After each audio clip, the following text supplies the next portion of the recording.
আসসালামু আলাইকুম। এবার একটা ছুটির মৌসুম শুরু হয়েছে। ছুটি সব দিকে শুরু হয়েছে আজ থেকে। আজ রোববার, আজকেই শুরু হয়েছে ছুটির একটা আমেজ। আজ ১৮ তারিখ, ঈদ হবে সামনের মাসে। কিন্তু ঈদের ছুটির বাতাস বইতে শুরু করেছে চারিদিকে। ভাববার বিষয়। একটু ভাববেন। আমার কাছে কেমন খটকা লাগছে। একটানা ১০ দিন ছুটি। তার সঙ্গে ২ দিন মেলালে ১২, আরো ২ দিন মেলালে ১৪। ২ সপ্তাহ, ২ সপ্তাহ ছুটি, ১৪ দিন ছুটি, ১২ দিন ছুটি, ১০ দিন তো বটেই। একটানা ছুটি। একটা দেশ বন্ধ থাকবে। মানে একজন লিখেছেন, তার লেখা পড়ে আমি ভাবলাম যে না কিছু আমিও বলি, আমার ভাবনাটা বলি, আমার কথা বলি। একজন লিখেছেন, কবি এবং কলামিস্ট বলা যায়। তিনি লিখেছেন যে দেশটা কি একটা স্কুল হয়ে গেল নাকি? মানে একটানা ১০ দিন ছুটি, দেশ বন্ধ থাকবে। ভাববার বিষয়। আমি মাঝে মাঝে উবারের গাড়ি নিয়ে যাই এখানে। এখান থেকে কোথাও গেলে উবারের গাড়ি নিয়ে যাই আমি যেখানে বাস করি সেখান থেকে। সেই উবার ড্রাইভারটা আমাকে বলছিল গতকাল যে, "স্যার ৪০,০০০ টাকা আমাকে প্রতি মাসে জমা দিতে হয় গাড়ির জন্য। গাড়ি যেভাবে ধার করে লোন করে নিয়েছে সেই প্রতিষ্ঠানকে তাকে দিতে হয়। ফাইন্যান্সিয়াল ইনস্টিটিউশন যেখান থেকে সে নিয়েছে, সেখান থেকে প্রতি মাসে ৪০,০০০ টাকা করে দিতে হয়। তারপরে তো তার খরচ, অন্যান্য খরচ এবং তার নিজের খরচ ইত্যাদি রয়েছেই। তাহলে সে কোথা থেকে পাবে ৪০,০০০ টাকা প্রতি মাসে? যদি একটানা ১০ দিন বন্ধ থাকে সে কি কাজ করবে? ধরা যাক ঈদের দিন সে প্রচুর কাজ করল। তারপরের দিনও করল, তারপরের দিনও করল। তারপরে? তার কোনো কাজ নেই। সে বেকার। কোত্থেকে আয় করবে? কোত্থেকে টাকা দেবে? কোত্থেকে ধার শোধ করবে? কোত্থেকে সংসার চালাবে? এবার আসুন আরো বেশ ওভারের কথা ছেড়ে দিচ্ছি। আরো একটু নিচের দিকে নেমে আসি যারা আরো অল্প আয়ের মানুষ, অল্প আয় করেন যারা। রিক্সা চালক। আমি যে এলাকা থেকে এই এলাকায় চাঁপাইনবাবগঞ্জ, রংপুর এই এলাকা থেকে প্রচুর লোক আসেন রিক্সা চালাতে। তারা রিক্সা চালান এখানে। তারা সিজনাল সময়ে আসেন।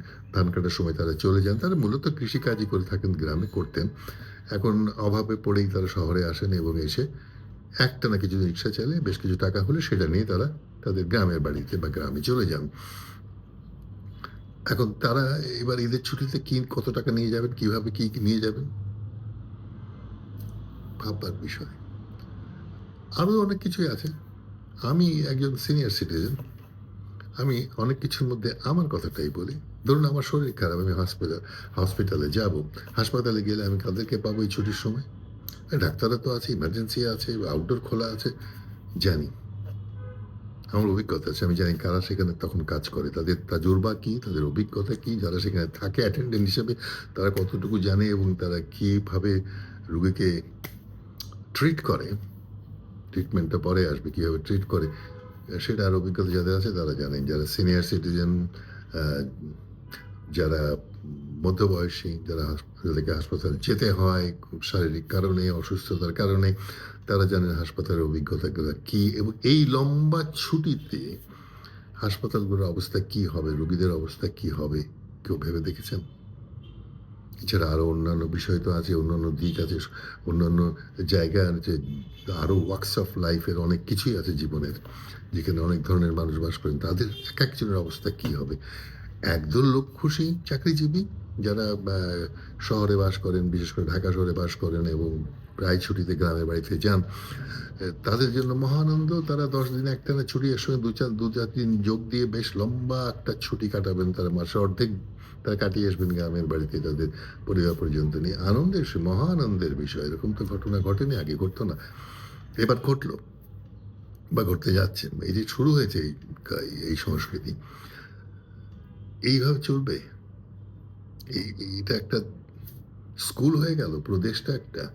আমি যখন ছাত্র ছিলাম তখন গ্রীষ্মকালীন ছুটি হতো। আমরা বসে থাকতাম কবে গ্রীষ্মকালীন ছুটি হবে। বিদেশেও যখন লেখাপড়া করেছি সেখানেও দেখেছি সামার ভ্যাকেশনের জন্য উদগ্রীব হয়ে থাকতে হবে। সামার ভ্যাকেশন হবে, তার আগে এক্সাম শেষ, প্রজেক্ট শেষ, সব শেষ।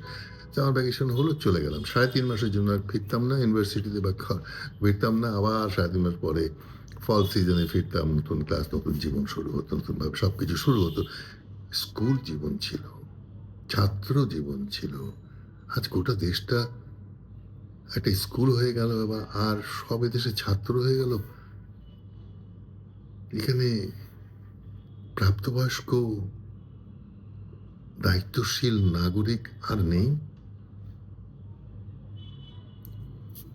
আল্লাহ হাফেজ।